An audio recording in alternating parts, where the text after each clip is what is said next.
Cinema అయిన మహా నేను మిస్టర్ బి అన్నమాట సూటిగా ఉంటుంది, మ్యాటర్ క్లియర్గా ఉంటుంది. మీరు చూస్తున్నారు మిస్టర్ బి ఛానల్. ఈ వీడియోలో మనం మాట్లాడుకుందాం 2 మూవీ రివ్యూ. రాజమౌళి ఈగా సినిమాతో ప్రస్థానాన్ని మొదలుపెట్టింది వారాహి చలనచిత్ర బ్యానర్. తర్వాత కంటెంట్ ఉన్న సినిమాల్ని ప్రోత్సహిస్తూ తెలుగు సినిమా పరిశ్రమలో ఓ మంచి పాత్రను పోషిస్తుంది.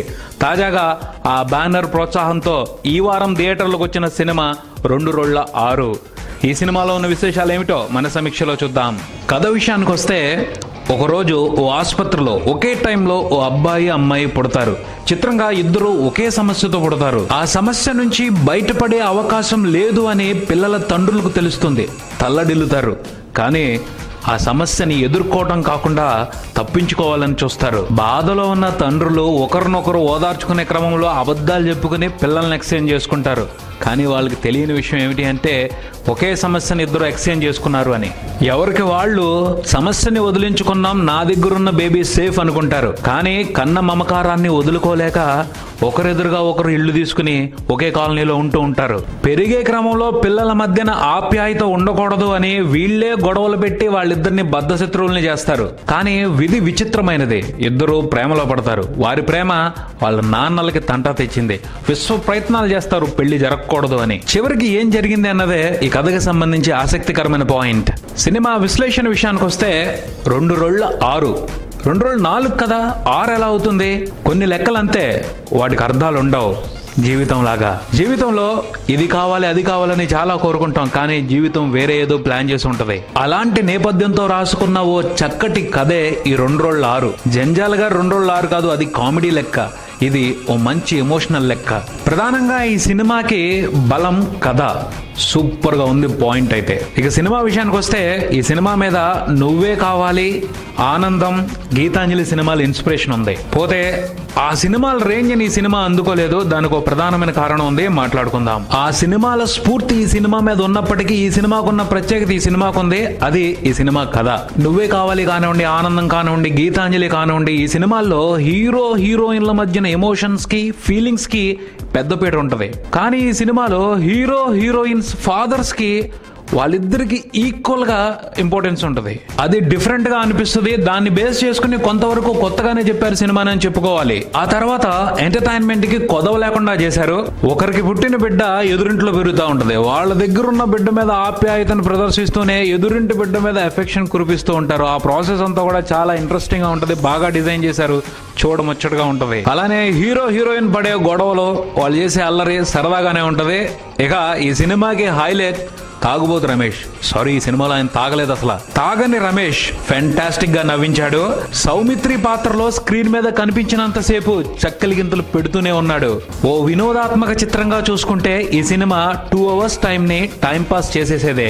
ఎడిటింగ్ పర్ఫెక్ట్ గా ఉండటం మూలంగా టైం తెలీదు, సరదాగా గడిచిపోయినట్టే అనిపిస్తుంది సినిమా.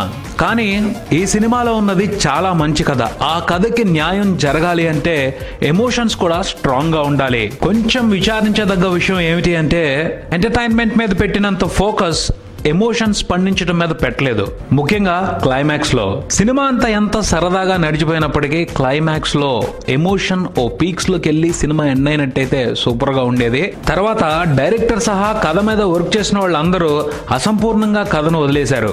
సినిమా స్టార్టింగ్ లోనే ఇద్దరు పిల్లలకి సమస్య ఉంది, తండ్రులు వాళ్ళని ఎక్స్చేంజ్ చేసుకున్నారు అని ఒక ముడేశారు. అప్పుడే ఓ గమ్మత్తైన విషయం జరుగుతుంది. అదేమిటి అంటే, ఎవరి కాళ్ళు వారి దగ్గర ఉన్న పిల్లోడు సేఫ్, వాడికి సమస్య లేదు అనుకుంటూ ఉంటారు. క్లైమాక్స్ లో ముడి వీడుద్ది. అంటే పిల్లలకి తెలుసుద్ది, మేము పెరుగుతుంది మా నాన్న దగ్గర కాదు, ఎదురింటి పర్సన్ మా నాన్న అని. కానీ అక్కడ కూడా అలాగే మిగిలిపోద్ది. ఏంటంటే ఆ పిల్లలిద్దరికీ తెలియదు. నాకు సమస్య ఉందంటే నాకు సమస్య ఉందని వాళ్ళు అనుకుంటారు, అంతేగాని ఇద్దరికి సమస్య ఉందని వాళ్ళకి తెలియదు. అలా పేరెంట్స్ కూడా అదే ప్రాబ్లం.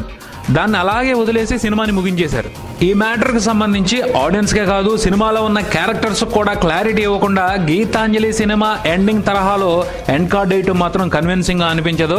ఏదేమైనప్పటికీ ఎమోషన్స్ విషయంగా ఈ కథకి జరగాల్సినంత న్యాయం జరగలేదనే చెప్పాలి. వినోదం మాత్రం కాస్త వర్కౌట్ అయిందనే చెప్పాలి. సాంకేతికంగా అన్ని విభాగాలు మంచి పనితనాన్ని కనబరిచాయి. లిమిటెడ్ బడ్జెట్ లో లిమిటెడ్ లొకేషన్స్ లో చాలా బాగా తీశారు సినిమాని. సినిమాటోగ్రఫీ నీట్ గా ఉంది. ఎడిటింగ్ ఈ సినిమాకి ప్లస్. ఆ తర్వాత విజయ్ ఓవరాల్ గా నేను పాటలు కథలో భాగంగా వస్తాయి, బ్యాక్ స్కోర్ కూడా నీట్ గా ఉంది. ఇక నటీ నటుల అభినయం విషయానికి వస్తే హీరో హీరోయిన్ ఇద్దరు కొత్త వాళ్లే, పర్వాలేదు అనిపించారు. పోతే ఈ సినిమాలో పెర్ఫార్మెన్స్ కు సంబంధించి హైలైట్ అంటే నరేష్, రవి కాలే పెర్ఫార్మెన్స్ గురించి చెప్పుకోవాలి. ఇద్దరు కూడా చాలా బాగా చేశారు. మిగతా నటీనటులు వారి పాత్రలు తగ్గట్టు బాగానే చేశారు. తర్వాత సినిమాలో మాటలు చాలా బాగున్నాయి. పంచులు ప్రాసలు కాకుండా మీనింగ్ఫుల్ గా చక్కగా ఉన్నాయి. కష్టాలు వచ్చేది బంధాలని బలం చేయటానికి, విడగొట్టడానికి కాదు. ఇలా కొన్ని డైలాగుల్ని చాలా బాగా రాశారు. మొత్తంగా ఈ సినిమా గురించి చెప్పాలి అంటే కంప్లీట్ గా డిసప్పాయింట్ చేసే మూవీ కాదు. సరదాగా ఉంటుంది, ఎంటర్టైన్మెంట్ కి కొద ఉండదు, ముందే చెప్పాను. ఎమోషన్ ఇంకాస్త స్ట్రాంగ్ గా పండినట్టయితే ఈ సినిమా చాలా చాలా బాగుండేది. 2/6 ఈ మూవీకి నేనిచ్చే రేటింగ్ 3/5. మరో రివ్యూతో మళ్ళీ కలుద్దాం. ఈ వీడియో మీకు నచ్చితే లైక్ చేయండి, మీ ఫ్రెండ్స్ తో షేర్ చేసుకోండి, మీ అభిప్రాయాన్ని కామెంట్ చేయండి, ఈ ఛానల్ ని సబ్స్క్రైబ్ చేయండి. నేను mister B. Keep watching mister B channel. Thank you.